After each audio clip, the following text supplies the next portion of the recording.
যে তোমার সামনে একজনকে রেখেছি, তুমি তাকে সিজদা করো। ইবলিস তখন দেখলেন যে এটা অন্য কেউ না, এই ব্যক্তি হচ্ছেন আদম আলাইহিস সালাতু ওয়াস সালাম। বলেন সুবহানাল্লাহ।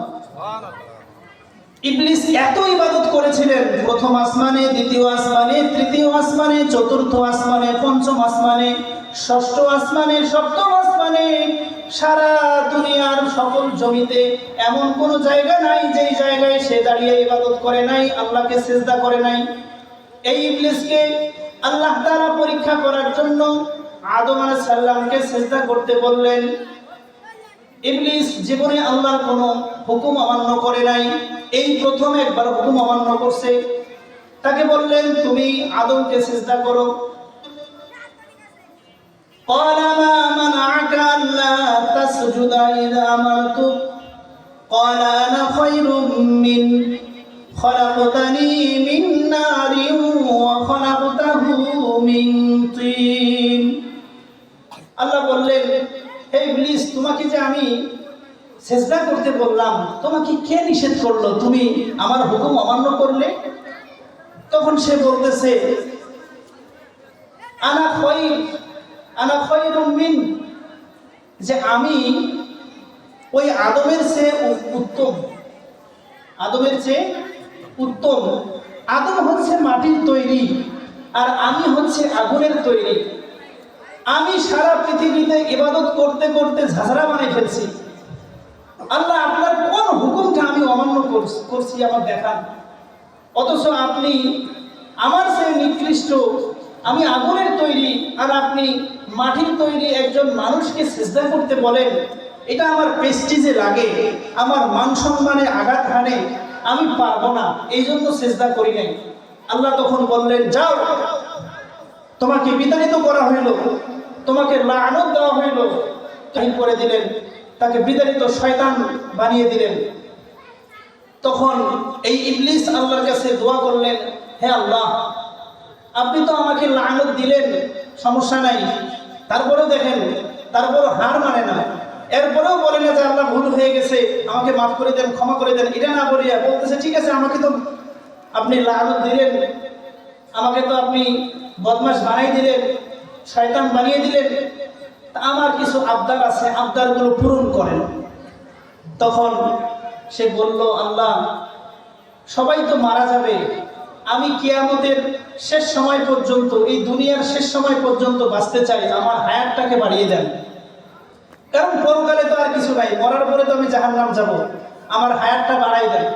আল্লাহ তখন কবুল করলেন, ঠিক আছে, যাও, তোমার হায়াত বাড়িয়ে দিলাম। তারপরে বললেন, আমাকে এমন কিছু পাওয়ার দেন, মানুষের রগে রগে, রক্তের ভিতরে, শিরায় উপশিরায় ঢুকতে পারি এবং মানুষকে ওয়াসওয়াসা, মানুষকে গোমরা করতে পারি, ওয়াসওয়াসা দিতে পারি, পথভ্রষ্ট করতে পারি। আল্লাহ সেই সুযোগও দিয়ে দিলেন। তখন ইবলিস বলল যে আপনি দেখবেন দুনিয়াতে এমন অনেক মানুষ আসবে যারা অকৃতজ্ঞ, আপনি কৃতজ্ঞ হিসাবে পাবেন না। তাদেরকে আপনি পাঠিয়েছেন ইবাদত করার জন্য, কিন্তু এই মানুষগুলো আপনার ইবাদত করবে না, কারণ আমি এদেরকে ফুসলিয়ে ফাসলিয়ে ওয়াসওয়াসা দিয়ে পথভ্রষ্ট করে, আপনি বলবেন নামাজের কথা, আপনার নবী রাসূলদেরকে পাঠাবেন ইসলামের উপরে দাওয়াত দেওয়ার জন্য, আর আমি দাওয়াত দেব জাহান্নামে যাওয়ার জন্য।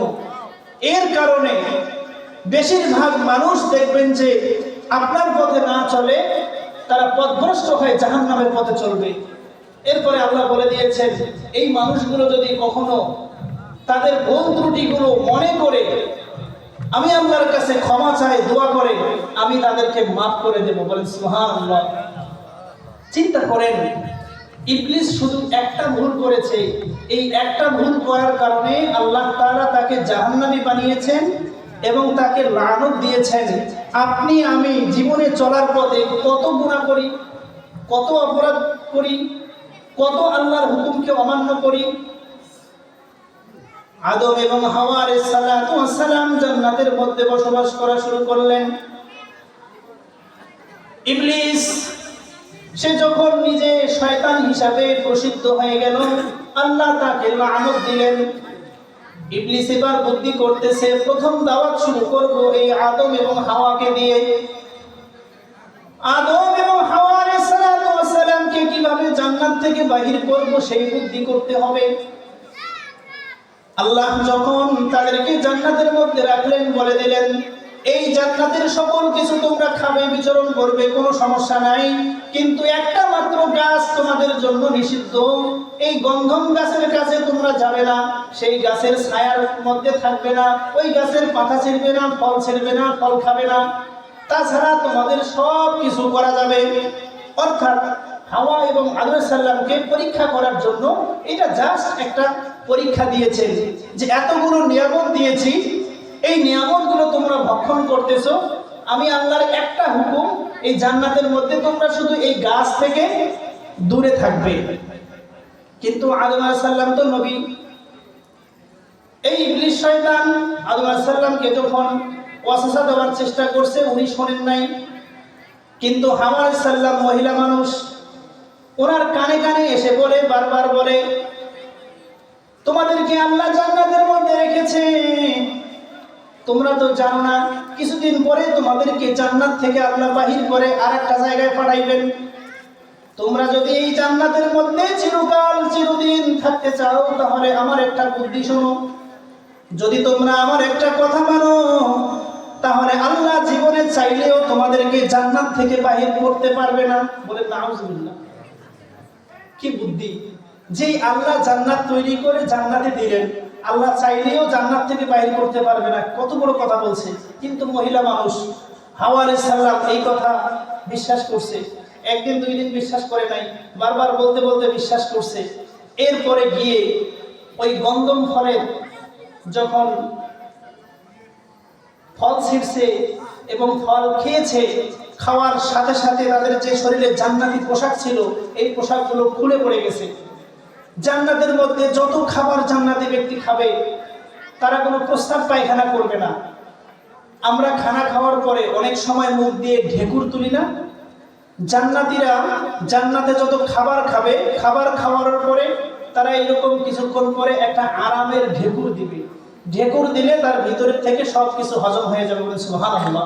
অর্থাৎ ওখানে প্রস্রাব পায়খানা করা, পানি নেওয়া, ঢিলা কুলুপ ব্যবহার করার কোনো টেনশন নাই। বলেন সুবহানাল্লাহ। তখন ইবলিসের কথা শুনে যখন এই গন্ধম ফল খাইছে, সাথে সাথে তাদের পোশাক শরীর থেকে খুলে গেছে। এরপরে প্রস্রাব পায়খানার চাপ দিয়েছে। এরপরে কিছু পাথা নিয়ে, পাথা ছিঁড়ে নিজের শরীরকে আবৃত করতেছিল, লজ্জাস্থান ঢাকতেছিল এবং লুকাইতেছিল যেন আল্লাহ দেখতে না পায়। কিন্তু আল্লাহ কি দেখতে পায় না? আল্লাহ তো অন্তর্যামী। আল্লাহ তো মাটির নিচে কি আছে সেটাও দেখে, আসমানে কি আছে সেটাও দেখে, পানির নিচে কি আছে সেটাও দেখে, আপনার আমার কলবের ভিতরে কি চিন্তা করতেছে আল্লাহ সেটাও জানে। বলেন সুবহানাল্লাহ। বলেন আল্লাহু আকবার। আল্লাহ কত বড় মহান। তিনি তখন তাদেরকে বললেন, যাও, তোমাদের এই জান্নাতে আর স্থান নাই, তোমরা এখন দুনিয়ায় যাও। তাদেরকে